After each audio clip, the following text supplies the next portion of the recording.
Hello everyone and thank you for joining us. Before we get into the video, I just wanted to make a quick announcement that I'm doing a giveaway for my road to 1,000 subs. Link in the description below.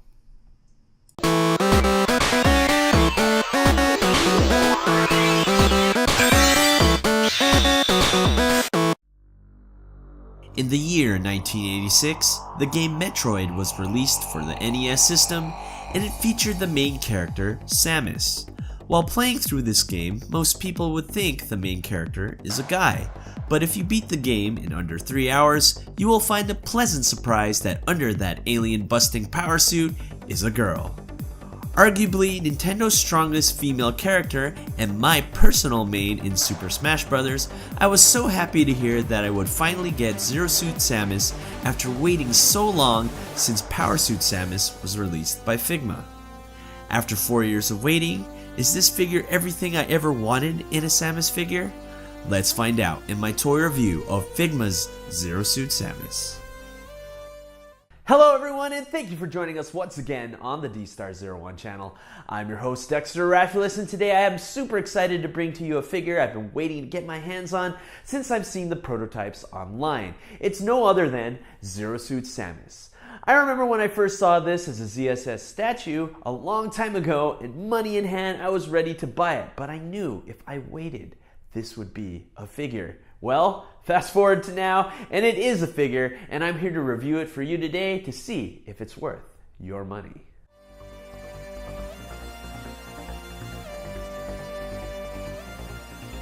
So let's get one thing out of the way with this figure right off the bat.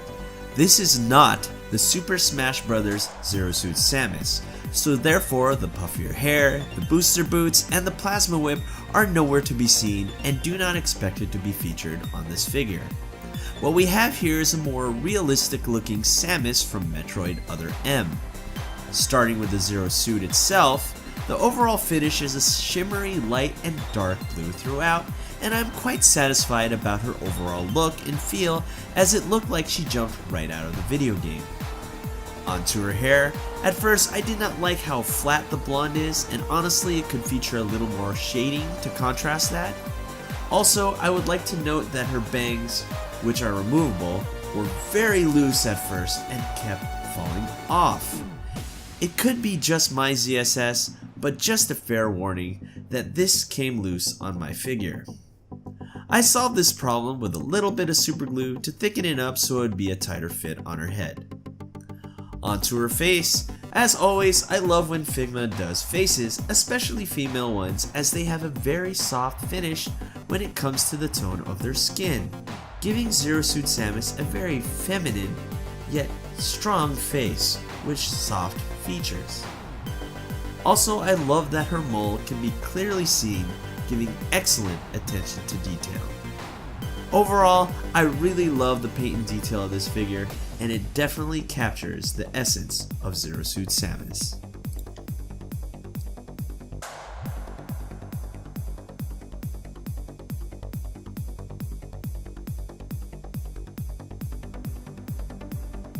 So here we are with Zero Suit Samus, and we're going to talk about articulation and scale. So let's get her height out of the way. She is right under 5.5 inches, and she may be around 5.25, and this is her standing up tall. So when it comes to scale, this is where things get a little rough. Now I'm going to compare her to the Power Suit Samus by Figma, and as you can see, this Power Suit Samus is just, wow, way bigger than her, and it looks like the scale is a little bit bigger too. I honestly thought that these two kind of should be about the same height, but they're not.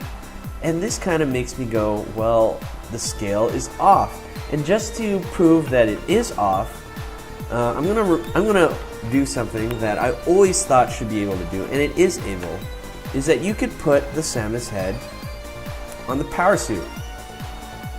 Now this looks really odd.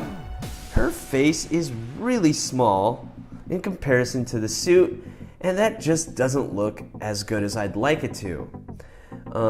If the scale was a little bit bigger on the Zero Suit Samus, then it would fit and it would look so much better, but this right here doesn't look as good as I'd like. So now that we're done with that, let's talk about articulation. Let's get that out of the way. Now we don't get a toe articulation here, but we do get a double jointed right here on her ankle. We got a double jointed knee. Good ball joint here on the leg, which pulls out a little bit so you can have a good range of motion.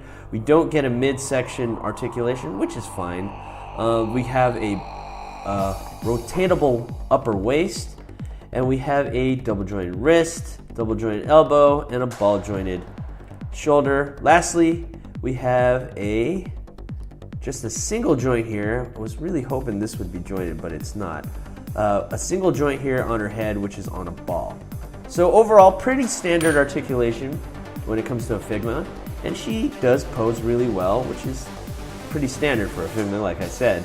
So yeah, there you have it. There's the articulation and scale for Zero Suit Samus.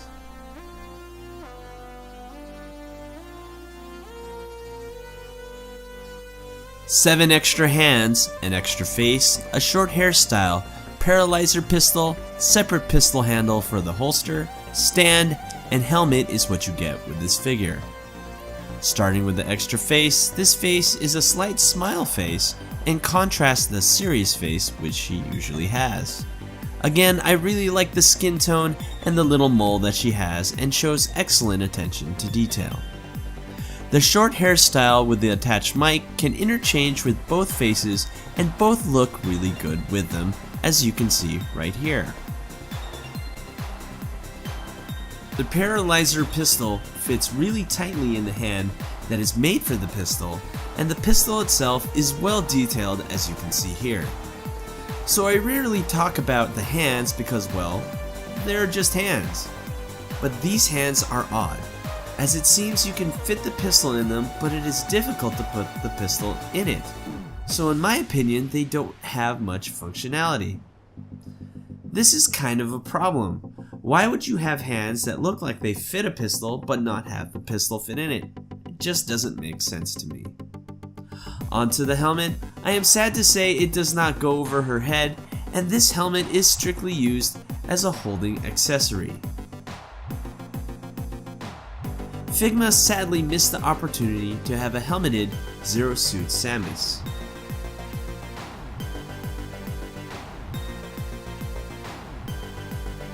Lastly, the pistol handle that goes in her holster is a nice touch, as the actual full-size pistol does not go into her holster.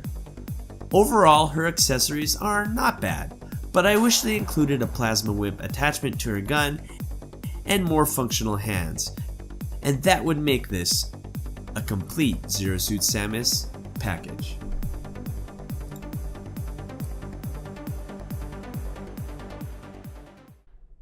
So here are my final thoughts on this figure.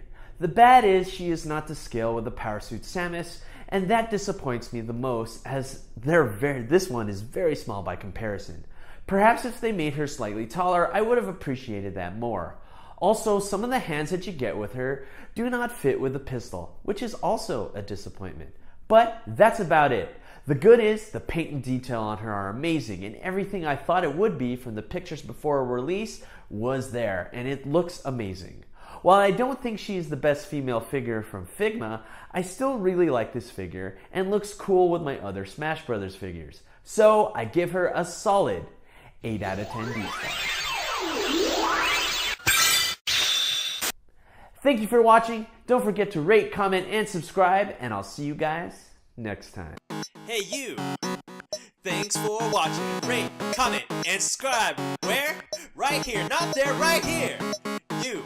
And thanks for watching. So, rate, comment, and subscribe. Right here, right there, right here. Yeah.